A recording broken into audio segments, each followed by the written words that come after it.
Hello friends, welcome to Zana's Recipes. இன்னைக்கு நம்ம சேனல்ல பிரியாணியை விட டேஸ்டா இருக்கக்கூடிய ரொம்ப சிம்பிளா வீட்லயே தக்காளி சாதம் எப்படி பண்றதுன்னு பார்க்கலாம். தக்காளி சாதம் அப்படினா ரொம்ப இன்ஸ்டன்ட்டா செஞ்சிரலாம். அந்த தக்காளி சாதம் பிரியாணி டேஸ்ட்ல இருந்துச்சுனா ரொம்ப எல்லாருக்குமே பிடிக்கும். பாருங்க இந்த அளவுக்கு உதிரியா குக்கர்ல எப்படி செய்யறதுன்னு பார்க்கலாம். அதுக்கு முன்னாடி சேனலை மறக்காம Subscribe பண்ணிட்டு பெல் பட்டனை கிளிக் பண்ணிக்கோங்க. இப்போ ஃபர்ஸ்ட் பிரியாணி சுவையில தக்காளி சாதம் பண்றதுக்கு ஒரு குக்கர் வச்சுக்கலாம்.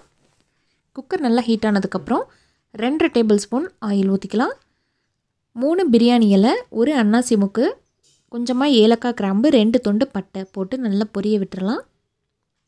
இதெல்லாம் நல்லா பொரிஞ்சிட்டு இருக்கும்போது 2 பெரிய வெங்காயத்தை நல்லா நீல வாக்கில் நறுக்கி வச்சுருக்கேன், அதையும் சேர்த்துக்கலாம். வெங்காயம் கலர் நல்லா சேஞ்ச் ஆகி நல்லா சுருண்டு வரும்போது ரொம்ப டேஸ்ட்டாக இருக்கும். வெங்காயத்துடைய கலர் நல்லா சேஞ்ச் ஆகிற வரைக்கும் இதை வதக்கிக்கலாம். இப்போது இந்த அளவுக்கு நல்லா கலர் செவந்து வந்துருச்சு பாருங்கள். இப்போது வெங்காயம் நல்லா வதங்கினதுக்கப்புறம் கொஞ்சம் போல் புதினா கொத்தமல்லி ரெண்டையும் நறுக்கிட்டு சேர்த்துக்கலாம். புதினா கொத்தமல்லி சேர்த்தா தான் அதோடைய டேஸ்ட் பிரியாணி மாதிரி இருக்கும். இது கூடவே ஒரு 3 பச்சை மிளகாய் நல்லா காரத்துக்கு தகுந்த மாதிரி போட்டுட்டு அதையும் நல்லா வதக்கிக்கலாம். பச்சை மிளகாய் வதங்கினதுக்கப்புறம் 3 பெரிய சைஸ் தக்காளி நல்லா பொடியாக நறுக்கி வச்சுருக்கேன், அதையும் சேர்த்துக்கலாம். வெங்காயத்தோட தக்காளி குவான்டிட்டி அதிகமாக இருக்கணும் தக்காளி சாதத்துக்கு. தக்காளி நல்லா சுருண்டு வர்ற வரைக்கும் இதை வதக்கணும். தக்காளி நல்லா வதங்கியாச்சு. இப்போது 2 டேபிள் ஸ்பூன் இஞ்சி பூண்டு பேஸ்ட் சேர்த்துக்கலாம். இஞ்சி பூண்டுடைய பச்சை வாசனை போகிற வரைக்கும் இதை நல்லா வதக்கணும். இந்த அளவுக்கு நல்லா வதங்கின பிறகு மசாலா சேர்க்கலாம். 2 ஸ்பூன் மிளகாய்த்தூள், 1 ஸ்பூன் மல்லித்தூள், 1/2 ஸ்பூன் மஞ்சள் தூள் சேர்த்துட்டு இதையும் நல்லா பச்சை வாசனை போகிற வரைக்கும் வதக்கிக்கலாம். மிளகாய்த்தூள் உங்கள் காரத்துக்கு தகுந்த மாதிரி சேர்த்துக்கணும். இந்த மாதிரி மிளகாய்த்தூள் கூட சேர்க்கும்போது நல்லா கலர்ஃபுல்லாகவும் கிடைக்கும்.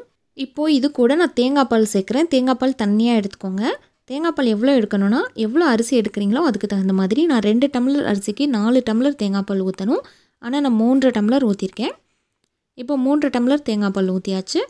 இதுக்கு தகுந்த மாதிரி உப்பு 1 டேபிள் ஸ்பூன் போட்டுக்கலாம். சாதத்துக்கு தகுந்த மாதிரி உப்பு போட்டுருங்க. இப்போது நல்லா கொதிக்க ஆரம்பிச்சிருச்சு.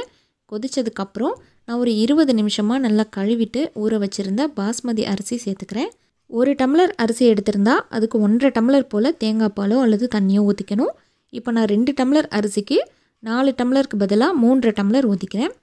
இப்போ அரிசியை சேர்த்துட்டு நல்லா கிளறிக்கலாம். இதுக்கு உப்பு காரம் எல்லாம் கரெக்டாக இருக்கான்னு ஒரு வாட்டி செக் பண்ணிக்கணும். எல்லாமே கரெக்டாக இருக்குது. இப்போது கொதி வந்ததுக்கப்புறம் விசில் போட்டுடலாம்.